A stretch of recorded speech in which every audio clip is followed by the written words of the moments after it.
Sebelumnya perkenalan, nama saya Yusuf Ferdinand Tambunan. Nama saya Gezar Raditya Bahari. Nama saya Bima Darsana. Nama saya Jessica David. Saya Muhammad Dava.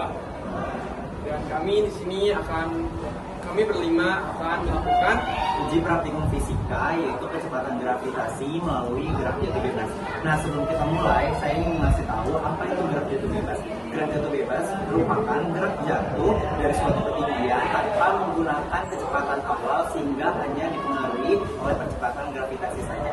Yuk langsung saja kita mulai praktikumnya. Nah teman-teman, sebelum kita mulai ada dasar teori. Yang pertama yaitu gerak jatuh bebas adalah gerak jatuh dari suatu ketinggian tanpa ada kecepatan awal sehingga hanya dipengaruhi oleh percepatan gravitasi.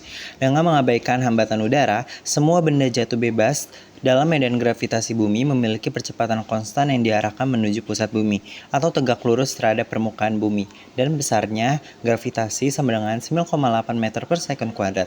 Namun, nilai tersebut merupakan nilai rata-rata seluruh permukaan bumi. Bumi tidak berbentuk bola sempurna, maka besar nilai percepatan gravitasi tidaklah sama untuk setiap tempat di permukaan bumi menurut Tipler pada tahun 1998.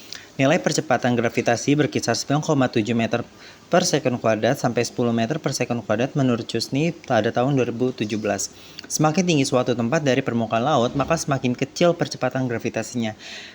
Jarak yang ditempuh oleh benda untuk mencapai permukaan tanah ketika dijatuhkan dari ketinggian tertentu selama selang waktu T detik dengan mendapat pengaruh percepatan gravitasi sebesar G dan dapat dinyatakan dengan persamaan GLBB.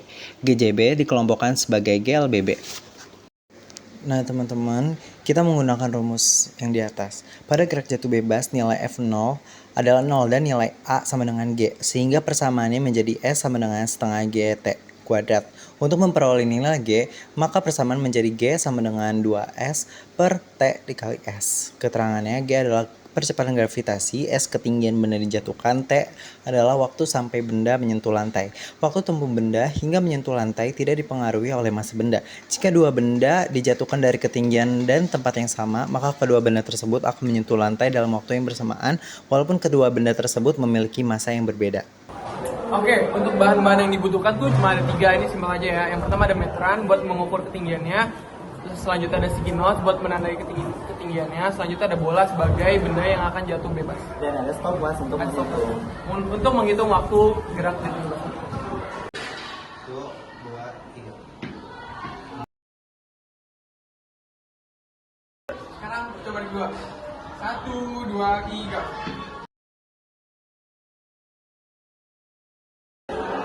Ya lanjut. Oke, sekarang untuk percobaan yang ketiga. 1, 2, 3. Nah, sekarang untuk percobaan dalam ketinggian 150 cm. Oke, untuk percobaan pertama. 1, 2, 3. Nah, sekarang percobaan yang kedua. 1, 2, 3. Sekarang untuk percobaan yang ketiga. 1, 2, 3. Nah, sekarang untuk percobaan dalam ketinggian 200 cm. Untuk percobaan pertama. 1, 2, 3. Nah, sekarang untuk percobaan yang kedua. 1, 2, 3. Nah, sekarang untuk percobaan yang ketiga. 1, 2, 3. Nah ini hasil dari perhitungan bola tadi. Pada 100 cm, pelemparan pertama menghasilkan 0,48 dan percobaan kedua 0,45 dan percobaan ketiga 0,42 sehingga menghasilkan rata-rata 0,45. Yang kedua, 150 cm, percobaan pertama mendapatkan 0,60, percobaan kedua mendapatkan 0,52, dan percobaan ketiga mendapatkan 0,54 sehingga menghasilkan rata-rata 0,55. Nah, yang ketiga 200 cm, yang pertama 0,61 dan percobaan kedua 0,64, percobaan ketiga 0,70 dan menghasilkan rata-rata 0,64. Nah, gerak jatuh bebas termasuk dari GLBB. Nah, rumus GLBB adalah A dengan V0 T plus setengah GT kuadrat. Nah, V0 ini adalah kecepatan awal, T itu adalah waktu ketika benda itu jatuh ke bumi. Ditambah setengah gravitasi T kuadrat. Nah, GJB, gerak jatuh bebas, memiliki kecepatan awal sama dengan 0 meter per second. Maka K sama dengan setengah GT kuadrat. Jika mencari gravitasi, G sama dengan H per setengah T kuadrat. Atau G sama dengan H dikali 2 per T kuadrat.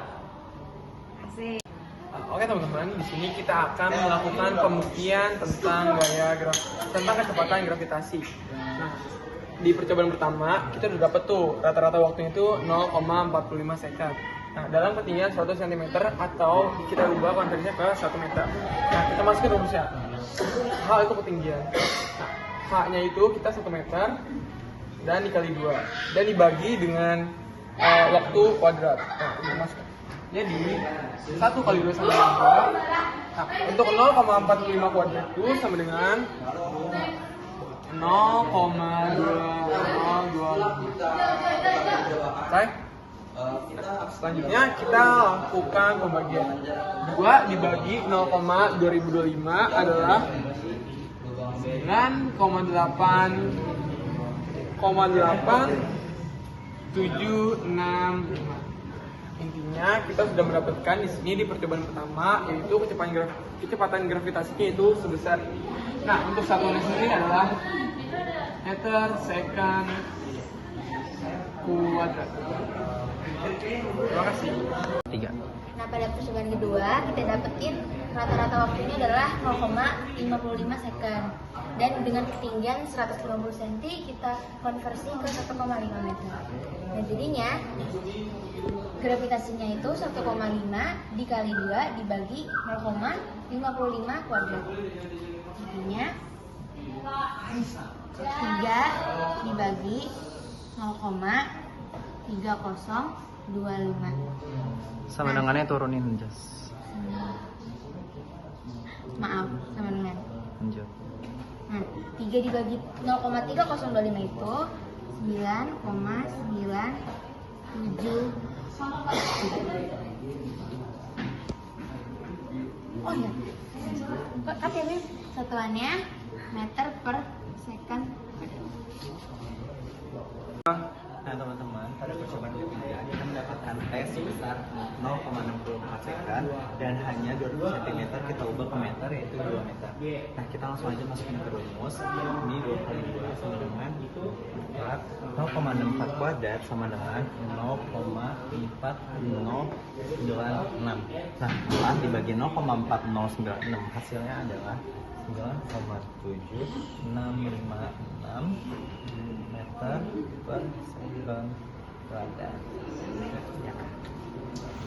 Nah, teman-teman, ini adalah hasil perhitungan kita dari percobaan 1, 2, dan 3 tentang gerak jatuh bebas. Nah, kesimpulannya, kecepatan gravitasi merupakan sebuah konstanta atau nilai yang pasti. Perbedaan hitungan dalam data kami mungkin disebabkan oleh gangguan dari angin maupun kepadatan udara yang berubah-ubah, sehingga membuat waktu jatuh berbeda di setiap percobaan. Namun, meskipun ada gangguan, hasil perhitungan dari pembuktian kami menunjukkan bahwa kecepatan gravitasi tetap konsisten dan dapat diandalkan, meskipun dengan jarak ukur yang berbeda-beda. Oke, segitu saja pembuktian praktikum tentang gerak jatuh bebas dari kelompok kami. Kami mengucapkan terima kasih. Wassalamualaikum warahmatullahi wabarakatuh. Semoga bermanfaat. Bye.